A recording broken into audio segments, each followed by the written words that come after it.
Not gonna lie, guys, it's kind of difficult trying to figure out what movies to review because there's so many of them. So I was just sitting there looking through my phone until somebody recommended a Paris Hilton movie. So I was like, hey, that's a pretty good idea. She's kind of an infamous actor. So I had the idea to make a video about every single movie she's been in. This seemed like a massive undertaking, so I went to her IMDb page, and it seems like she's mostly been in TV shows. So I was like, you know what? I'm just gonna do her most popular movies. So today we're going to be looking at 4 of them. I'm not going to go as in-depth with these movies as I normally would, obviously, because then this video would be like 3 hours long.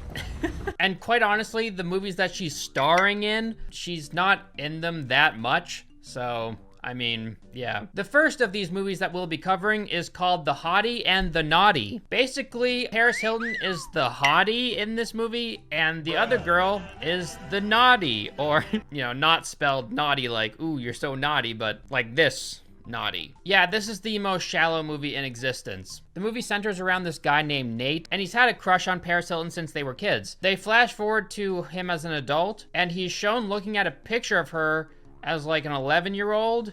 It's really weird, like he just kept this picture all this time.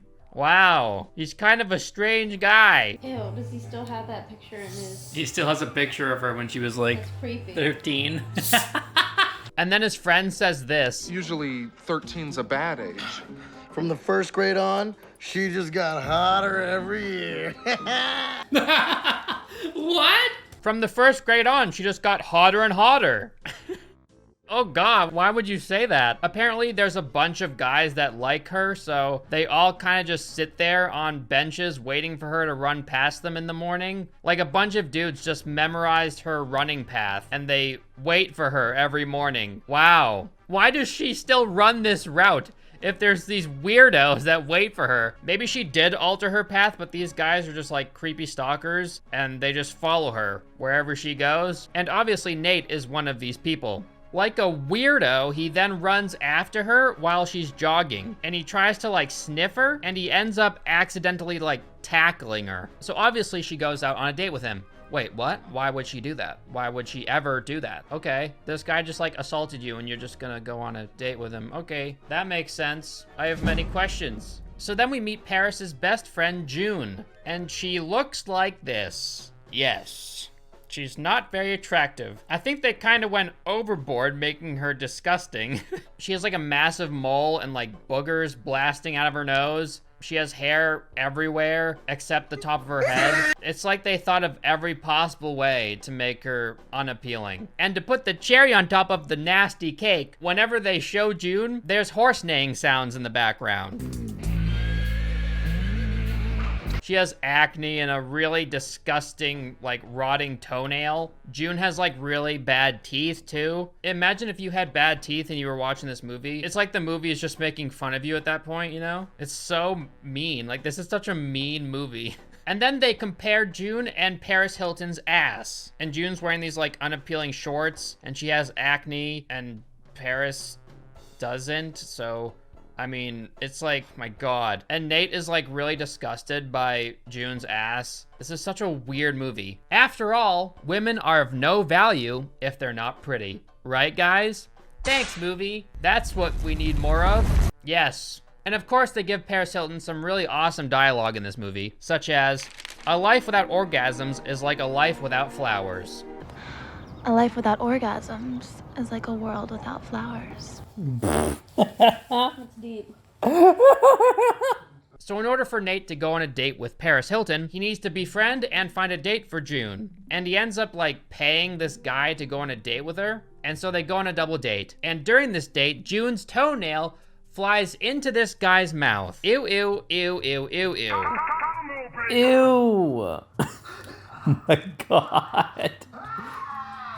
As if it couldn't get any worse, they then try electric shock therapy on this guy to try and force him to think June is attractive. Like, holy shit.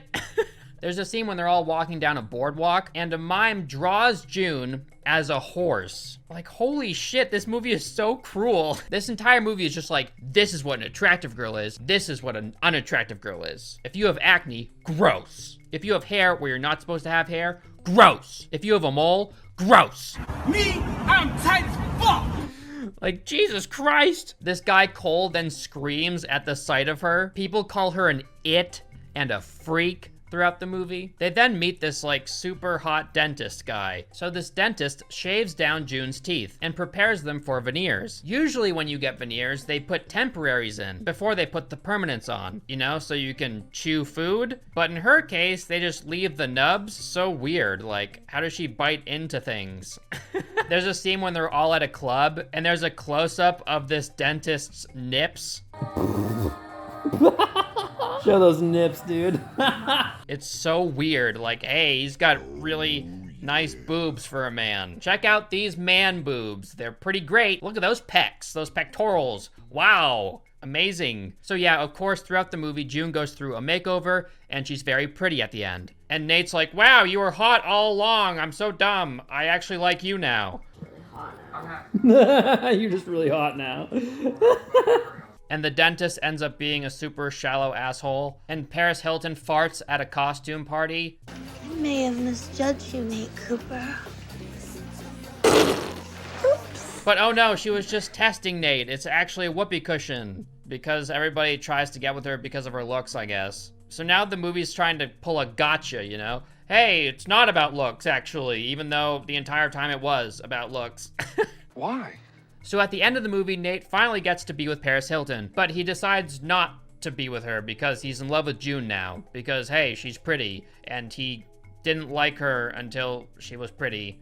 When Nate tells Paris that he doesn't want to be with her and he wants to be with June, Paris takes it very well. It's so weird. She's like, hey, finally I found a guy that doesn't want me just for my looks. Even though he definitely did, you know. I don't know why she did the whole fart test thing. Like, in the beginning, he was sniffing you while you were running. Do you not remember that? But whatever, like, she found a guy that didn't like her just for her looks, and then he leaves her, and she's like, that's cool, whatever. Guys are always after me anyway. Okay. So yeah, that was Hottie and the Naughty. The next movie we're gonna be talking about is called Pledge This. And somehow I found it more unbearable than The Hottie and the Naughty. It's so awful. Holy shit. In this movie, Paris Hilton is the queen bitch of this all-hot girl sorority. Only hot girls allowed. And throughout this movie, she's reading a narration, and she's talking about how they let unhot people into the school, and it really bothers her. She only cares about looks. That's the only thing that Paris Hilton cares about in this movie. That's it. In the beginning of the movie, she also says, I can't see my shadow because I'm so thin. But I can't see my shadow because I'm so thin. This movie is supposed to be a comedy, and I think most of the humor is ironic, you know? Like, oh, Paris is so hot, and she's so arrogant, and she's super full of herself. She plays up the hot girl thing like crazy in this movie, and she's constantly saying hot in this movie, like, oh, this is hot, that's hot. Oh my God, I'm so hot. Oh my God, she's so unhot. She's taken a freaking cab instead of a limo. Not hot. It's so funny to me how you can package up Paris Hilton's entire identity into one word, hot. At least that's how she decided to characterize herself. Not hot. Oh my God. There's been a recent documentary about Paris Hilton, and in said documentary, she says that obviously that's not who she really is, and she was just playing it up for the cameras. She's not like that ditzy blonde that everybody believes that she is, but you can't deny that she definitely leaned into that persona, like really hard. So hard, in fact, that they made an entire character for a movie based entirely around her persona. In 3 of the 4 movies I'm talking about today, she plays the hot girl. That's what she's typecasted as, at least. She's also, like, almost always a bitch. Most notably, in this movie, there's a girl named Kristen Haas, but Paris calls her Kristen Ass. And you are? Kristen Haas. And why do you think we should let them pledge Kristen Ass? And she goes around with these hot and not hot stickers, and she puts them on girls that she believes are hot and not hot. And the not hot girls get to wear a bag over their face because they're not hot for whatever reason. And usually they're really dumb reasons. Like Paris Hilton doesn't like this girl's nail polish, so they have her suck off her nail polish. And she has to wear a bag on her head until all the nail polish is sucked off. It's very, very weird. Granted, this movie is supposed to be bizarre and strange and very out there with its comedy. The humor in this movie is very crude, and you will definitely see more examples of that as I continue. Basically, every single girl in Paris Hilton's sorority is white, and they have to add diversity in order to win this award that she wants to win. And their idea of adding diversity is finding nerds and geeks. They didn't think at all about nationality or anything else. They just had to find a nerd. Winning sorority must embody diversification. In other words, geeks, nerds, scientists, everybody. Their idea of diversity is just adding some geeks. Yeah, I know. Hilariously, Paris has a boyfriend in training in this movie. Yeah, not just a boyfriend. He's like training to become her boyfriend. And she calls him Baby Dick. Zoria. Baby Dick, I missed you so much. There's this middle-aged woman attending this college for some reason, and the only reason she's attending is to get back at her cheating husband. She basically just wants to bang as many guys as she can. There's a bunch of guys outside, and she screams at them, asking if they want to be part of a gangbang. Yeah, she's really out there. And later in the movie, she shows a bunch of girls her botched boob job. And yep, they actually show it. And it's botched, all right. Oh, God. Jesus, what the fuck? Oh my God. There's this extremely dumb scene of this chubby girl getting stuck in a toilet because this dog turned on a suction reversal lever, whatever the hell that is. And then her poop comes out of the sink. And so they turn the lever the other way and the toilet explodes and shit flies everywhere. It's such a nasty scene. So the main characters in this movie are just a bunch of girls that are trying to find a sorority to join. And for whatever reason, all the sororities are full of psychopaths. Like there's one full of lesbians. As soon as they enter, they're like, hey, you want to be... And then there's another one full of a bunch of naked girls that are just like having sex with each other, and that's it. Like that's the sorority. They're just all having sex. So I guess in comparison to those two, Paris Hilton's sorority isn't that bad. I would say a good majority of this movie is just like softcore. It's really weird. Like there's a scene where Paris Hilton uses whipped cream on her boyfriend's dick because he wants a blowy from her, and instead she puts the dog on his dick, and he just sits there with his eyes closed thinking that's Paris Hilton when it's the dog. Oh my God. Who wrote the screenplay to this movie? Whitney, Wisconsin? Jesus Christ. The last thing I thought I was gonna see when I watched this movie is animal abuse, but yeah, I guess that's funny. It's really gross and weird and awkward. Eventually, these girls try to enter Paris Hilton's sorority. Paris wants to use them in order to win the diversity medal, but then only to immediately kick them out because they're not hot, you know? And we all know what she thinks of not hot people. So one of the things that she has them do is go around the campus and collect 50 used condoms. So they're looking for these condoms and they run into two gay men. And they're like, hey, what's up, gays? Can we have one of your used condoms after you bone? Yeah, they actually call them gays. Hello, gays. Can we get your condoms? So remember Paris Hilton's boyfriend, Baby Dick? Well, apparently he knows this guy that gets laid all the time, and he collects his condoms into like this huge ball of used condoms. So he leads one of the girls there, and they find this huge ball of condoms. And randomly, Paris Hilton shows up, and Baby Dick doesn't want her to see this ball of condoms, so he throws it out the window. It lands in a tree, and this teacher is below the tree, and it starts like spilling onto her, and she's like, oh my God, it's raining sperm, and then like these condoms start falling on her. Honestly, it's gross, but it's also hilarious. Like I couldn't handle this scene. It's so funny. It's raining sperm. It's so stupid. It's raining sperm. Why do I have to get on the bed? I think it's raining sperm. It's raining sperm. Oh my God, that's so gross. There's this young girl in this movie, and they have her ask someone what a rim job is. Yeah, that's weird. Imagine you had a daughter and she was acting in a movie and that was one of her lines. I wouldn't want that to be my daughter.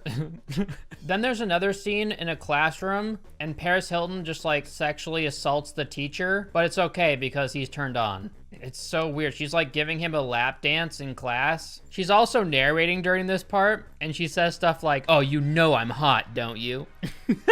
I'm gonna try my best to get this video monetized, despite the fact that I just talked about all this nasty stuff. So bear with me if there's a bunch of like censoring, because this movie is really crude and gross. Please, monetization gods, please, please, please monetize this video. I know, oh God, I'm begging. The next movie we're talking about is Repo, the Genetic Opera. Paris goes out of her comfort zone in this movie. I know she's made music before, but this is like a really weird post-apocalyptic musical, so it's kind of outside of the realm of what she normally does, so I kind of have to give her props for that. I remember seeing this movie when it first came out, and I thought it was pretty cool. I watched it now, and I absolutely hated it. It's very bad. There's not much I like about it. The lore of the movie is kind of cool. The setting is interesting, but this movie is like 99% music, and I don't like the music at all. There's like one song out of the 100 songs that I thought was bearable. All the rest sound like someone just wrote down poetry and then gave it to the actors, and they were like, all right, now sing this, and we'll put rock music behind it. There's hardly any rhythm to the song. It's just like a bunch of random words that rhyme. I might get hate for this, but it's just the way I feel, okay? This movie takes place in the year 2056. An epidemic of organ failures has devastated the planet. There's a mega corporation called GeneCo, and they provide organ transplants on a payment plan. Think of them kind of like futuristic Amazon, but they only supply organs, which everybody needs. The clients who miss payments are hunted down by a repo man, a skilled assassin who repossesses the organs. The CEO of GeneCo, Roddy Largo, discovers that he's terminally ill. He has 3 children, Luigi, Pavi, and Amber. And guess who plays Amber? That's right, Paris Hilton. In this world, there's grave robbers. Basically, they go around and they dig up corpses, and there's like a specific fluid in a corpse. It's a painkiller, and it's super addictive. And so in the beginning of the movie, he's creeping around, robbing graves, but then he like screams graves. The word graves, he just screams it. Yeah, you're around graves, you psychopath. If you're trying to be sneaky, why are you screaming graves? And so he gets chased down by the authorities. Man, if only you didn't scream graves. Yeah, he does it again. He just loves screaming that word. Graves! Who wrote the instrumentals to this movie? Godsmack? So Mr. Largo's siblings are fighting over who gets to run GeneCo once their father passes, and they all are psychotic. Luigi has like an anger management problem, and he loves showing his chest because it has huge scars on it, and he loves people looking at his scars, I guess. Smartest and the toughest. Pavi wears skin on his face that looks super unnatural, but for whatever reason, he thinks he's pretty. Paris Hilton's character, Amber, is addicted to surgery, and that's basically her entire character. I guess she can sing, too. But then again, every character thinks they can sing in this movie when, like, only one of them can. Basically, think of this movie as like a super cursed musical version of Succession. This movie is like if Sander Cohen and Dr. Steinman from BioShock made a movie together. There's like 3 or 4 scenes with Paris Hilton in this movie, and one of them shows her walking down a street with 2 bodyguards, and they're both shirtless and they're both super beefy. And they both wear shades at nighttime, because why not? Shades are cool. So at the end of this movie, there's a genetic opera, but Paris Hilton got too many surgeries and her face is all fucked up. And you can see in this scene when she's talking to her father, she's not looking the best. So her father has a surgeon put a new face on her. So she looks all pretty for the opera. And when she gets up on stage, she's having an issue with her face falling off. Yes, her face just peels off as she's singing. And she's like desperately trying to push it back up, only for it to entirely fall off. Oh God, ew, her face fell off. Yikes. Yeah, she's faceless, I guess, and she runs off stage. At the end of the movie, guess who takes over GeneCo? Our girl, Paris Hilton. Paris was in like 5 minutes of this whole movie. Remember her face that fell off at the opera? No! Yeah, she auctions it off. And guess who ends up buying her face? Yeah, her brother Pavi. And the people who bid the most money, her brothers just killed them, I guess. And of course he ends up wearing it, because he's a weirdo, I guess. He wants to wear his sister's face. Okay, last movie, House of Wax. Now this was by far my favorite of the 4. I watched this movie a long time ago, and I rewatched it recently, and I actually really like it. It's got a creative premise. It's unlike any horror movie I've ever seen. The movie's about these 2 conjoined twins that are separated at birth. Their names are Beau and Vincent. One of them has a disfigured face, and he puts a wax face on top of his face to look normal. Their mother was a wax artist, and their father was extremely abusive. They both grow up to be psychopaths, and somehow by working together, they were able to turn the entire town into a big wax museum. And when I say the entire town, I mean the entire town. Every single person that lived there is now encased in wax, and they're either sitting in a movie theater or sitting at church, Or they're in the famous House of Wax, the museum. Yeah, all the residents of this town are just wax now. I'm not sure how they were able to do this without the police finding out, or any of the people in the town's relatives that are out of town finding out, but whatever. It's still a pretty interesting premise, one that I've never seen done before. The movie starts with Paris Hilton making out with a guy in a car. Because of course, we have to sexualize Paris Hilton right away. Because why else would she be in this movie? You know what I mean? And of course, Disturbed is on the soundtrack, epic. This movie follows two couples and one grumpy boy on a vacation. And the grumpy boy's sister is dating this guy that he doesn't like. And he's super cool. You can tell because he puts his hood up. And then they make Paris Hilton give her boyfriend Roadhead. Great. Of course. Man, Paris has been through the ringer, hasn't she? Fame just hasn't treated her nicely. I mean, yeah, she has a lot of money, but still.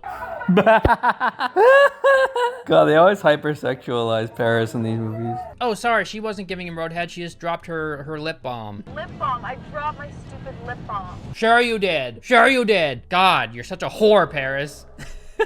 Get the dick out of your mouth. The grumpy boy's name is Nick. And he's a complete asshole to his sister's boyfriend, Wade. Just watch this scene play out. He's just mean for no reason.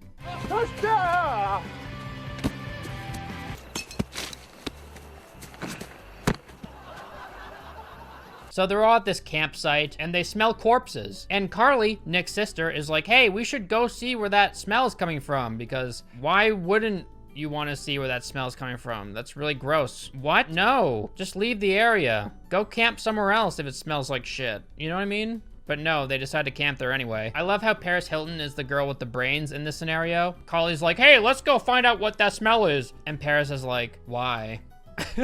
Yeah, that's what I'm asking. So yeah, them following the smell leads to this weirdo with really poor hygiene. He picks up roadkill and puts them in a pile for a living. Eventually, he leads Wade and Carly to the haunted town of Wax. They're there because their car is not working and they need to find a part for their car. And the other three try to drive back in order to catch a game. But of course, there's a shit ton of traffic, so they're not able to make it, so they end up driving back to the campsite. Wade and Carly go to the gas station, but there's nobody there. They then go to a church, and they see a bunch of people there. Obviously, they're all wax, but they don't know this. And the brother, Bo, walks out, and he's like, hey, why are you interrupting this funeral? And they're like, hey, we just need a car part. And Bo's like, yeah, I can get you the car part, don't worry. So they wait for him at the gas station. And they're like, wow, they have all these other parts, but not the one part that we need for our car. He's got everything but a 15-inch. See, this is what you want. Plump and bulbous, glassy smooth. So Bo's like, yeah, I have that one part that you need at my house. So let's go to my house. And they're like, sounds good. Wade is kind of a dumbass in this movie. There's one part where he's trying to locate one of the brothers who was like peering through a window at them and they saw him. So he goes outside and he tries to enter the cellar that's obviously locked. If anything, they should just leave, right? And eventually they do. Wade has to go to the bathroom, so he goes into this guy's home. Carly waits outside in the truck. Oh my God, she's so trustworthy, it's weird. Wade, being the dumbass that he is, he starts like fucking with all this guy's stuff. Like there's a bunch of surgical equipment around and he's just like playing with it. Why? This guy is so weird. This guy's a weirdo. I don't even think he goes to the bathroom at all. But yeah, they lock him in a room, they turn the lights off on him, and they slice his leg, and they capture him. Carly notices that this is the same truck that did something creepy earlier. So she's like freaking out, and then Bo goes outside, and he's like, hey, why are you freaking out? And she's like, go away, and she's able to run away. Then they put Wade into this weird device. They like lock him into it, and then they spray wax all over his body. Carly's eventually captured. He has a very easy time duct taping her to a chair. But instead of using duct tape on her mouth, he decides to glue her mouth shut. Why wouldn't you just duct tape it shut? That'd be a lot easier and probably better. You know, she can just like force her lips open if there's glue on them. That's really weird. Like he has duct tape, but he just decides to glue her mouth shut. So then there's a part where Nick is walking around the town trying to find them, and he runs into Bo. And Bo's like, yeah, I didn't see anybody. Carly hears him up there, so she forces her lips open and she screams. And Nick's like, oh, she's obviously captured. And Bo's like, wow, I'm a dumbass. I probably should have used duct tape. Yep, that's me. Nick is able to lock himself into the gas station. He then saves his sister and they leave together. Oh yeah, there's one other guy that I completely forgot existed. His name is Dalton. This is Dalton, everybody. Say hi to Dalton. He's basically useless in this movie. There is one scene though, where he goes into the wax museum and he finds Wade's body encased in wax. You can see his eyes moving around, but he's obviously still alive. He's just sitting there encased in wax. It's so fucked up. So Dalton's like, yo bro, I'll save you, don't worry. So it starts like peeling off the wax and there's just like meat underneath. Ugh, it's so gross. And then Dalton dies. F's in the chat for Dalton. He came as fast as he left in this review. Phrasing? The next time that we see Paris, she's making out, of course. And then she's stripping, of course. What else would she be doing? She's just hanging out with her boyfriend Blake at camp. The brother Vincent makes his way to the camp, and he ends up killing Blake. Paris is able to run away, for now. She grabs a sharp pipe. She then hilariously tries to hide in a car, as if he didn't see her hide in there. She's just sitting there like really silent, hoping that he doesn't see her in there. He finds her in there, obviously, so then she tries to poke him with the sharp pipe. It doesn't do shit because it hits his wax face. So this guy pulls a Uno reverse card on her, takes the sharp pipe, and just throws it through her face. With ease, like a javelin. Just chucks it straight through her face. F's in the chat for Paris. She didn't last long. At least they were able to sexualize her while she was still alive. Phrasing. So Nick and Carly are on the run, and there's a part where he like gets a crossbow and he's just like standing there, and one of the brothers is behind them and he shoots at them with a shotgun. And it's like he misses on purpose. Look at where they are. Look at where the shotgun hit. What? Was he even aiming? What? Later, Nick is able to shoot him with 2 crossbow bolts. And of course, this being a horror movie, they just leave him there, hoping that he will die somehow. They even leave the gun there, and the crossbow. Wow, that's stupid. But they'll be fine because Carly picks up a baseball bat, because that's all they need. Instead of just trying to desperately leave the town because there's crazed killers everywhere, they decide to go into the wax museum to look for Wade. That's smart. That's what I would do. No, I wouldn't do that. They find Dalton in the wax machine. They then start a huge fire to try and escape Vincent, and the entire place starts to melt down as Nick and Bo start fighting each other. Carly lands a blow on Bo with her bat. The whole house is melting. There's a really cheesy part where Vincent cuts 2 wax babies in half, like separating them. Get it? Because they were separated at birth. Vincent eventually falls through the floor and lands on his brother. They're both dead now. Conjoined again in death, I guess. Is that what they were doing? It looks like it. Nick and Carly claw their way out of the house as it melts down. The house burning down still made for a really cool visual. So yay, Carly and Nick survive. And she seems completely fine for someone who just saw her boyfriend encased in wax. Like, holy shit, I think that would traumatize anybody. But no, she's cool. Whatever. And it's not just her boyfriend, like, their friends died. It's kind of fucked up what happened to them. Why is she smiling? She seems fine for someone who saw her boyfriend encased in wax like 5 hours ago. They then reveal that there's a third brother. Oh my god. It's not just the 2 brothers. Remember that weirdo from earlier in the movie that picks up roadkill and puts it in a pile? Yeah, he's the 3rd brother, I guess. I mean, clearly throughout the movie, he didn't care very much about helping his brothers. He was just off doing his own thing. I don't know why they revealed this. And then the credits roll as they blast MCR. Now that's rock and roll. So yeah, that's House of Wax. I thought it was a pretty fun movie. I liked it a lot more than the other 3, I'll tell you that. Like, holy shit, I'm sure there's other movies and shows that Paris has starred in that I'm not aware of, but I only have so much patience, okay? I can only sit through so much trash in 1 month. I'm the trash man. Let me know in the comment section down below what you'd like me to review next. And if you like my hat, and if you like this shirt, you can get them at alienclothing.com, along with a bunch of other stuff. Thank you so much for watching. Thank you so much to all the patrons that make videos like this possible, and I'll see you in the next one. Goodbye.